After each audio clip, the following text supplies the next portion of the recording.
आज की एक और बड़ी खबर की बात क्या है? प्रधानमंत्री मोदी की तीसरी कसम। अयोध्या में भव्य दिव्य राम मंदिर का निर्माण हो चुका है। जम्मू कश्मीर से धारा 370 निष्क्रिय हो चुकी है और अब देश में मोदी की तीसरी कसम पर बात की जा रही है, यानी यूसीसी, यूनिफॉर्म सिविल कोड। एक देश एक विधान एक संविधान, एक देश एक कानून, समान नागरिक संहिता, और उस पर तेजी से काम किया जा रहा है। लेकिन आज क्या हुआ, सबसे पहले वो हम आपको दिखाते हैं। जल्दी से वॉल पर लेकर आइए आज के वो अपडेट्स। यूसीसी पर क्या हुआ है, यूसीसी का ये पूरा मामला जरा कैम 3 पर लेकर आइए। यूसीसी का बिल आज पेश कर दिया गया है, टेबल कर दिया गया है, और आपको बता दें कि धामी सरकार 2 साल में ये बिल लेकर आई है। इसके बाद आजादी के बाद यूसीसी लागू करने वाला उत्तराखंड पहला राज्य बन सकता है। आज भी इस बिल पर लगातार चर्चा होती रही। इसके बाद सदन को स्थगित कर दिया गया। कहा जा रहा है कल चर्चा होगी और कल यह बिल पास हो सकता है, जिसके बाद इसके कानून बनने का रास्ता साफ हो जाएगा। देश में गोवा पहला राज्य है जहां आजादी से पहले ही यूसीसी लागू है।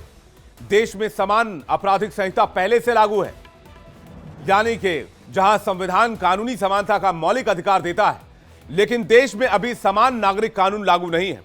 इस कानून को पेश करने के बाद उत्तराखंड के मंत्री ने क्या कुछ कहा है, आपको सुनवाते हैं। मैं कह सकता हूं कि सभी दृष्टि से ये यूसीसी पूरे लोगों के लिए, हम देवभूमि के लोग नहीं, पूरे देश के लिए ये नजीर बनेगा।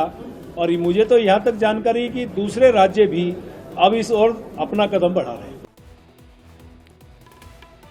2023 की जुलाई महीने में पीएम मोदी ने यूसीसी लागू करने को लेकर एक बयान दिया था, जिसके बाद से एक देश एक विधान को लेकर सियासत गर्मा गई। और अब उत्तराखंड में यूसीसी बिल पेश होने के बाद विपक्ष हमलावर होता जा रहा है। आपको विपक्षी नेताओं के बयान भी सुनवाते हैं। एक ही नाक एक औरत मर्द सबको एक ही बराबर कर दे, तो ऊपर वाले ने चाहता तो वैसे ही बना देता। दुनिया में मर्द बनाते नहीं थे, सारी औरतें बन जाती, या औरत नहीं बनाता तो सारे मर्द बन जाते। नेचर के खिलाफ है, कोई भी जो करेगा वो ज्यादा चलने वाला नहीं है। मोदी जी को खुश करना है, कुछ दिन तो चीफ मिनिस्टर रहना है, तो मोदी जी को खुश करना है, रह लेंगे और क्या है, लेकिन ये चलने वाला नहीं है, नेचर के खिलाफ। कोई कानून ऐसा बनता है जो हमें मुसलमानों को कुरान पाक ने जो हिदायत दी हैं उसके खिलाफ बनता है। जैसे कि हम 1450 साल से पैतृक संपत्ति में बेटी का हिस्सा हम दे रहे हैं, कितना दे रहे हैं वो अलग बात है। उसके खिलाफ कोई कानून बनता है तो हम उसको मानने को तैयार नहीं हैं। और फिर रिलीजियस फ्रीडम अपने कॉन्स्टिट्यूशन का फंडामेंटल राइट हर सिटीजन का है, तो उसको किस तरीके से ख़त्म किया जा सकता है। मुल्क में शरीयत एप्लीकेशन एक्ट 1937 ऑलरेडी एग्जिस्ट करता है। जब इसका मसौदा और इसका ड्राफ्ट हम लोगों के सामने आएगा तो अपनी लीगल टीम उसको स्टडी करेगी और उसके बाद फर्दर कोर्स ऑफ एक्शन तय किया जाएगा। तो कहा यह भी जा रहा है कि विपक्ष के लिए सियासत जरूरी है, इसलिए यूसीसी का विरोध मजबूरी है। लेकिन आज जब विधानसभा में बिल पेश किया गया तो पूरे सदन में जय श्री राम के नारे गूंजने लगे। तस्वीरें दिखाइए दर्शकों को, बड़े वॉल पर लेकर आइए। ये वो उस वक्त की तस्वीरें हैं जब बिल टेबल किया गया था। सीएम खुद सदन में बैठे हुए थे और जय श्री राम के नारे लग रहे थे। जरा फुल स्क्रीन ये तस्वीर देखिए आप, किस तरह से जय श्री राम का नारा उत्तराखंड की सदन में।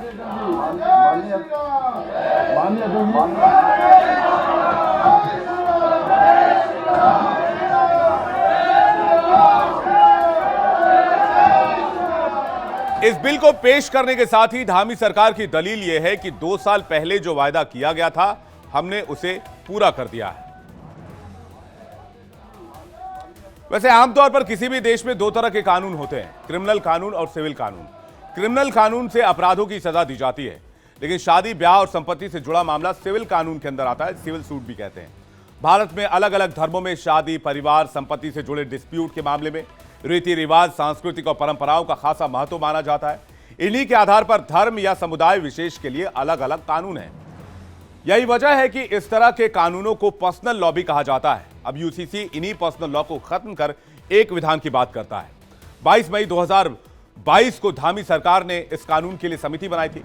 कमेटी को समान नागरिक संहिता पर ऑनलाइन और ऑफलाइन दोनों तरीकों से तकरीबन 20 लाख सुझाव मिले, क्योंकि सुझावें मंगाई गई थी। इनमें से कमेटी ने लगभग 2.5 लाख लोगों से सीधे मिलकर इस मुद्दे पर राय जानी, जिसके बाद उनकी सिफारिश लेकर इस मसौदे को तैयार किया गया। अब इसमें क्या है, अब मैं आपको बताता हूं डिटेल। इसमें शादी का रजिस्ट्रेशन अनिवार्य होगा। यही नहीं, लिव इन में रहने के लिए पेरेंट्स को जानकारी देनी होगी, तभी आप लिव इन में रह सकते हैं। उत्तराधिकार का समान अधिकार होगा। हलाला और इद्दत जैसी प्रथा खत्म हो जाएगी। मल्टीपल मैरिजेस नहीं कर सकते। एक से ज्यादा शादी किसी भी धर्म के लिए गैर कानूनी होगी। पति पत्नी को तलाक का समान अधिकार होगा, यानी कि महिलाओं के और पुरुषों के अधिकार सभी धर्मों में इन मामलों को लेकर बराबर कर दिए जाएंगे। इस कानून से महिलाओं के सम्मान को खासा तवज्जो देने की बात की गई है। महिलाओं के सम्मान का ध्यान रखे जाने की बात की गई है। पीएम मोदी भी महिलाओं को एक जाति के तौर पर परिभाषित करते हैं, इसलिए इस कानून में महिलाओं के लिए बहुत कुछ खास बताया जा रहा है। क्या खास है? इस देश में जो कानून बनेगा उसके बाद चाहे वो किसी भी धर्म की लड़की हो, चाहे किसी जात से हो, 18 साल से पहले शादी नहीं होगी। तलाक के लिए समान अधिकार होगा। संपत्ति पर बराबर का अधिकार मिलेगा। हलाला और इद्दत जैसी प्रथाओं पर रोक लगेगा। यूसीसी के बिल को लेकर माहौल यह भी बनाया जा रहा है कि मुस्लिम मान्यताओं को आहत करने वाला है।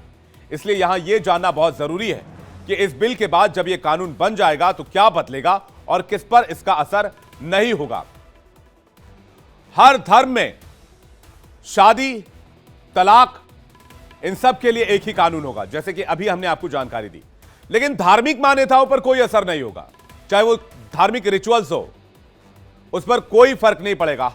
हर धर्म के लोग अपने धर्म को उसी तरह से मान पाएंगे, उसी तरह से फॉलो कर पाएंगे। सभी धर्मों के लिए एक समान कानून होगा। धार्मिक रीति रिवाज पर कोई असर नहीं पड़ेगा। मंदिर मस्जिद पर कोई असर नहीं पड़ेगा। पूजा पाठ, नमाज, इबादत के तरीके पर कोई असर नहीं पड़ेगा। लेकिन बिना तलाक एक से ज्यादा शादी नहीं हो सकती है, यह बात भी तय हो जाएगी। धर्मगुरु ही शादी करवाएंगे। शरीयत के मुताबिक जायदाद का बंटवारा नहीं होगा, यह भी कहा जा रहा है। लेकिन अब इस धर्म के मुताबिक जायदाद का बराबर में बंटवारा किया जाएगा। हालांकि खान पान, पहनावा और इबादत पर इसका कोई असर नहीं होगा। यह सबसे महत्वपूर्ण जो बात है वो इस बिल से निकलकर सामने आती है, जो 5 पॉइंट मैंने आपको बताए। लेकिन इसके बाद भी कई मौलाना इस बिल के खिलाफ माहौल बना रहे हैं। कुछ इस बिल का स्वागत भी कर रहे हैं। दोनों तरफ की राय आपको सुनवाते हैं। जो उनका मकसद है सिर्फ अल्पसंख्यकों को, Muslims, Christians, Buddhist, Jains and Sikhs, अल्पसंख्यकों के खिलाफ उन लोगों ने एक दबाव पैदा करने के लिए कानून ला रहे हैं। और उनका मकसद साफ नहीं है। उनका मकसद सिर्फ वोट बैंक का पॉलिटिक्स है। हम इसका खिलाफ आवाज़ उठाते रहते हैं और हर वक्त हम इसके खिलाफ बोलते रहेंगे। यूसीसी के ड्राफ्ट को इंट्रोड्यूस करके ये मैं समझता हूँ एक मील का पत्थर साबित होगा हिंदू और मुसलमानों की एकता के लिए, भाईचारे के लिए। मुसलमानों के अनएजुकेटेड होने का जो फ़ायदा उठाया है, तो मैं आपको मिसाल के तौर से कहना चाहता हूँ कि जो उनके अंदर एजुकेशन की कमी है, एजुकेशन की कमी होती है तो कॉन्फिडेंस भी उनका इतना नहीं रहता है। एजुकेशन से ही कॉन्फिडेंस आता है। वैसे आपको बताएं और आपको यह हैरानी भी नहीं होनी चाहिए कि दुनिया के कई देशों में समान नागरिक संहिता यूसीसी पहले से लागू है। हमारे पड़ोसी देश पाकिस्तान और बांग्लादेश में भी यूसीसी है, जो कि मुस्लिम बहुल देश हैं। उत्तराखंड में यूसीसी पर बिल पेश होने के बाद देश के कई दूसरे राज्य भी हैं जो इस ओर तेजी से कदम बढ़ाने वाले हैं। वो राज्य कौन कौन से हैं? उत्तराखंड में तो बिल पेश हो गया है, जैसा कि मैंने आपको बताया। यूपी में भी यूसीसी लागू करने के संकेत बीच बीच में आते रहे हैं। एमपी में भी यूसीसी लागू करने के संकेत बीच बीच में आने लगे हैं। गुजरात में भी कमेटी का गठन कर दिया गया है। असम में भी यूसीसी लागू करने पर विचार किया जा रहा है और गोवा में कानून पहले से लागू है। उत्तराखंड के बाद भाजपा का लक्ष्य उत्तर प्रदेश, मध्य प्रदेश, गुजरात, राजस्थान, छत्तीसगढ़, हरियाणा, महाराष्ट्र, असम, त्रिपुरा, मणिपुर में यूसीसी लागू करने का है। राजस्थान में बीजेपी की सरकार है, जिसके बाद से उत्तराखंड में यूसीसी बिल लाने के बाद राजस्थान में बीजेपी सरकार की प्रतिक्रिया भी आ गई है। आपको वो बयान भी सुनवाते हैं। देवभूमि से शुरुआत हुई है और शौर्य और पराक्रम की भूमि है राजस्थान। हम लोग भी समान नागरिक संहिता के पक्ष में हैं और यह भारतीय जनसंघ से लेकर भारतीय जनता पार्टी के मूल में है। धारा 370 की समाप्ति, समान नागरिक संहिता, तो यह तो होना ही होना है। हम उसका स्वागत। यूसीसी को लेकर देश की जनता क्या कह रही है? हमारे इस कार्यक्रम की थीम है कि हम लोगों से उनकी राय हर मुद्दे पर जानते हैं। इंडिया बोल रहा है। इंडिया यूसीसी पर क्या बोल रहा है, आइए सुनते हैं। देखिए, बहुत अच्छा है। भारत अगर एक देश है तो इसमें विभिन्न कानून नहीं होने चाहिए।